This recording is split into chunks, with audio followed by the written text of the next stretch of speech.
जंगल के किनारे बसा एक छोटा सा गांव, जहां हरी और शांति अपनी सीधी सादी दुनिया में रहते हैं। लेकिन आज उन पर एक बड़ी मुसीबत आ पड़ी है। उनकी प्यारी गाय चोरी हो गई है। न गाय का कोई सुराग है, न चोर का कोई पता। आखिर कौन है इस चोरी के पीछे? आइए इस रात से पर्दा उठाते हैं। ये है हरी, जो अपनी गाय से बहुत प्यार करता था, और ये है उसकी पत्नी शांति, जो दिन रात घर के कामों में इतनी उलझी रहती है कि उसे बैठने की भी फुर्सत नहीं मिलती। वहीं दूसरी तरफ है उनका पड़ोसी रामू, जो बेहद लालची और घमंडी है। रामू से दूसरों की खुशी देखी नहीं जाती, और उसकी पत्नी, वो भी बिल्कुल उसी की तरह लालची है। ये है हरी का घर। उसकी पत्नी रसोई में खाना बनाने के लिए मसाला तैयार कर रही है, और हरी खाट पर बैठा है। तभी अचानक हरी उठता है और अपनी पत्नी से कहता है, शांति, मैं जंगल जा रहा हूँ गाय को चराने के लिए। गाय ने सुबह से कुछ नहीं खाया है। हाँ हाँ जाओ और जल्दी आना, मैं तब तक खाना पका लेता हूँ। हरी अपनी पत्नी की बात ध्यान से सुनता है और बिना देर किए तुरंत अपने काम के लिए निकल पड़ता है। वो अपनी गाय को साथ लेता है और दोनों जंगल की ओर चल देते हैं। देखते ही देखते वे जंगल पहुंच जाते हैं। वहां अच्छी घास देखकर हरी गाय को चरने के लिए छोड़ देता है और धीरे धीरे अपने घर की ओर निकल पड़ता है।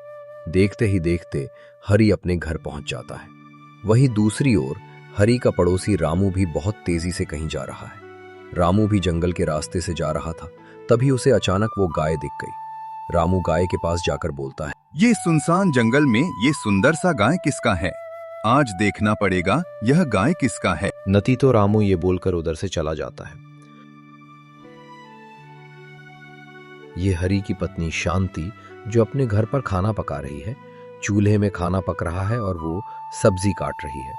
हरी अपनी गाय को जंगल में चरने के लिए छोड़कर घर पहुंच जाता है, और घर पहुंचकर घर के अंदर आकर अपनी पत्नी से बोलता है, शांति, मुझे बहुत भूख लगी है, कुछ खाने के लिए दे दो। शांति पीछे मुड़कर बोलती है, अभी तक खाना पका नहीं है, खाना पकाने में समय लगेगा। तुम थोड़े समय के बाद आना, तब तक खाना पक जाएगा। तो फिर ठीक है, मैं खेत पर जाता हूँ। बहुत दिनों से खेत पर गया नहीं हूँ, फिर आकर खाना खाऊंगा। हरी अब देर न करते हुए सीधा अपने खेत की ओर निकल पड़ता है। हरी अपनी कुल्हाड़ी लेकर खेत की ओर निकल पड़ता है। उसका खेत काफी दूर था, इसलिए उसे पहुंचने में काफी समय लग गया। वो धीरे धीरे चलते हुए अपने खेत की तरफ बढ़ा और पहुंचते ही बिना समय बर्बाद किए काम में जुट गया। उधर रामू जंगल में छिपकर इंतजार कर रहा था। वो मन ही मन बड़बड़ा रहा था, देखते हैं ये कहां जाता है। उधर घर पर रामू की पत्नी की तबीयत ठीक नहीं थी। उसे चक्कर आ रहे थे, लेकिन फिर भी वो बड़ी मुश्किल से हरी की पत्नी गुस्से से बोलती है, आने दो उसे घर, आज मैं उसे छोड़ूंगा नहीं। देखता हूँ हर एक मिनट में कहाँ कहाँ भागता फिरता है, आने दो। कुछ देर बाद रामू की पत्नी खाना पकाकर और तैयार होकर बाहर काम पर जाने के लिए निकलती है। देखते ही देखते शाम हो गई और रामू का भी खेत का सारा काम निपट गया। अब रामू भी धीरे धीरे अपने घर की ओर चल पड़ा। उधर हरी की पत्नी गाय के तबेले की सफाई कर रही थी और गोबर उठा रही थी।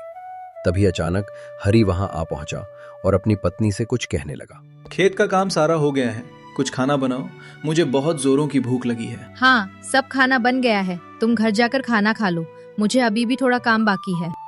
ठीक है, मैं जाता हूँ। पत्नी की बात सुनकर हरी वहां से चल पड़ता है।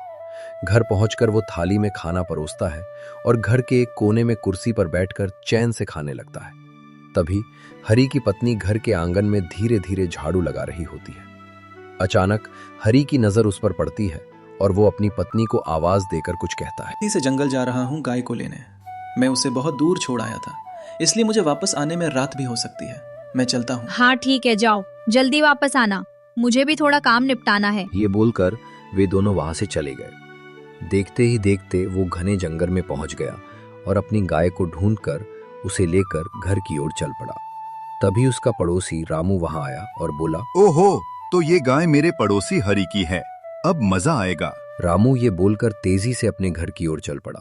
देखते देखते वो घर पहुंचा और जैसे ही अंदर गया, उसने देखा कि उसकी पत्नी घर में पोछा लगा रही है। रामू ने प्यार से आवाज दी तो उसकी पत्नी गुस्से में पीछे मुड़ी और बोली, नी किधर थे तुम और कहाँ घूम रहे थे? क्या तुम्हें घर में मेरा प्यार और परवाह नजर नहीं आती? मैं जंगल की ओर जा रहा था, तभी मुझे एक सुंदर सी गाय दिखाई दी। मैंने सोचा कि देखूं यह गाय किसकी है, इसलिए मैं जंगल में वहीं रुककर इंतजार करने लगा। जंगल से गाय लेकर आते आते रात हो गई। रात के अंधेरे में हरी धीरे धीरे अपनी गाय को तबेले तक ले गया और उसे बांधकर घर की ओर चल पड़ा। जैसे ही वो घर के अंदर पहुंचा, उसने देखा कि उसकी पत्नी उसका इंतजार कर रही थी। हरी को देखते ही पत्नी बोली, इतनी देर क्यों हुई? मैं कब से तुम्हारा इंतजार कर रहा हूँ। मैं गाय को चरने के लिए जंगल में बहुत दूर छोड़ आया था, इसलिए वापस आने में रात हो गई।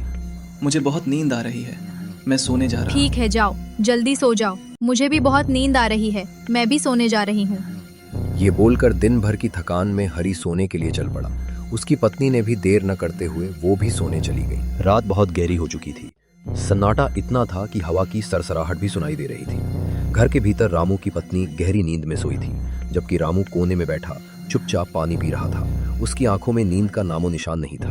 अचानक वो उठा और बिना किसी आहट के बाहर निकल पड़ा। वो उस सुनसान रास्ते पर चल पड़ा जहां अंधेरा खामोशी के साथ पैर पसारे बैठा था। चलते चलते वो एक चौराहे पर पहुंचा तो देखा कि वहां 3 चोर बैठे थे। रामू उन चोरों के पास गया और उनसे बोला, चोर, मेरा एक काम है। मेरा एक पड़ोसी है हरी, उसकी एक सुंदर सी गाय है जिसे वह जंगल में चरने के लिए छोड़ाता है। क्या तुम उसे मेरे लिए चुरा दोगे? मैं बदले में तुम्हें पैसे दूंगा। काम हो जाएगा, तू जा इधर से। कल रात को आना, पैसा देकर अपना गाय ले जाना। रामू और इतना कहकर वो अपने घर की ओर चल पड़ा। सब कुछ कह देने के बाद रामू अपने घर की ओर निकल पड़ा। घर पहुंचते ही वो सीधा सोने चला गया। रात ढलती है और सुबह हो जाती है। वो सुबह अपने साथ एक गहरा सुकून लेकर आती है। सुबह हो चुकी है। घर के आंगन में हरी की पत्नी धीरे धीरे झाड़ू लगा रही है, जबकि हरी अपनी गाय का दूध निकालने में व्यस्त है। दूध निकालना पूरा कर वो बर्तन घर में रखता है और गाय को चराने के लिए जंगल की ओर ले निकलता है। जंगल में गाय को चरने के लिए छोड़कर हरी धीरे धीरे घर की ओर चल पड़ता है। घर पहुंचते ही वो देखता है कि उसकी पत्नी बर्तन मांज रही है। पत्नी की नजर पड़ते ही वो हरी से कुछ कहती है, आज घर में राशन नहीं है, बाजार जाओ और राशन लेकर आओ, सब खत्म हो गया है। ठीक है, मैं जाता हूँ। साथ में दूध भी ले जाऊंगा और बाजार में उसे बेचकर राशन ले आऊंगा। तू हरी अपनी पत्नी की बात मानकर राशन लेने के लिए निकल पड़ता है। वो घर जाकर दूध का बकेट उठाता है और सीधे राशन की दुकान की ओर चल देता है। राशन की दुकान घर से काफी दूर थी, इसलिए वो धीरे धीरे अपनी मंजिल की ओर बढ़ चलता है। इधर जंगल में हरी की गाय शांति से चैन से घास चर रही थी। तभी अचानक वहां एक चोर आता है। वो मौका देखकर हरी की गाय को चुरा लेता है और उसे लेकर रफू चक्कर हो जाता है। काफी समय हो चुका था, इसलिए हरी राशन की थैली सिर पर रखकर घर की ओर चल पड़ा। थैली का वजन काफी अधिक था, इसलिए वो जल्दी जल्दी कदम बढ़ा रहा था। देखते ही देखते वो घर पहुंचा और राशन की थैली अंदर रखकर तुरंत अपनी गाय को लेने जंगल की ओर निकल पड़ा। लेकिन जब वो जंगल पहुंचा तो वहां उसकी गाय नहीं थी। ये देख हरी घबरा गया और चिल्लाते हुए बोला, अरे अरे, मेरी गाय किधर गई? मेरी गाय तो यहीं थी, आखिर कहाँ खो गई? गाय को ढूंढते ढूंढते हरी को जंगल में कुछ लोग दिखाई दिए। वो फौरन उनके पास पहुंचा और घबराते हुए उनसे पूछने लगा, भाई साहब, क्या आपने मेरी सुंदर सी गाय देखी है? मैंने उसे जंगल में चरने के लिए छोड़ा था। हमने यहाँ कोई गाय नहीं देखी है, आपसे अनुरोध है कि आप यहाँ से चले जाएं। गाय को ढूंढते ढूंढते हरी दूसरे गांव तक पहुंच गया था। उसने वहां भी काफी तलाश की, लेकिन कहीं कोई सुराग नहीं मिला। अब रात होने वाली थी, इसलिए हताश होकर वो अपने घर की ओर चल पड़ा। दूसरे गांव से लौटते लौटते देर रात हो चुकी थी। अपनी गाय के ना मिलने के गम और डर के मारे हरी का घर जाने का साहस नहीं हो रहा था। वो चुपचाप रास्ते के किनारे एक जगह गुमसुम बैठा था। तभी अचानक उसी रास्ते से एक साधु गुजरे। हरी को इस तरह बैठे देख साधु उसके पास आए और बोले, कौन हो बेटा तुम? इस सुनसान और घने जंगल में अकेले बैठकर क्या कर रहे हो? मैं रोज यहाँ से गुजरता हूँ, लेकिन तुम्हें तो मैंने पहले कभी नहीं देखा। बाबा, बाबा, मेरी गाय खो गई है। मैंने उसे जंगल में चरने के लिए छोड़ा था, पर अब वो मिल नहीं रही है। डर के मारे मैं घर भी नहीं जा पा रहा हूँ। बेटा, तुम्हारी गाय तुम्हारे तबेले में ही है। तुम जाकर अपना तबेला देखो, तुम्हारी गाय वहीं सुरक्षित है। हाँ बाबा, सच में? मैं अभी जाता हूँ और खुद जाकर देखता हूँ। साधु की बातों को उसने बहुत गौर से सुना और उम्मीद की एक नई किरण के साथ वो तेजी से अपने घर की ओर दौड़ पड़ा, सीधे तबेले की तरफ। रात काफी गहरी हो चुकी थी। सुनसान रास्ते पर उसका पड़ोसी रामू चोरी की गई गाय को लेकर चुपके चुपके आगे बढ़ रहा था। तभी अचानक रास्ते के बीचों बीच वो साधु प्रकट हुए और रामू के सामने खड़े होकर गंभीर स्वर में बोले, तूने गाय चोरी की है? एक गरीब आदमी की गाय चुराते हुए शर्म नहीं आई तुझे? मैं तुझे अभी अपने घर ले जाऊंगा और अपने भूत को खिला दूंगा। बचाओ, कोई मुझे बचाओ।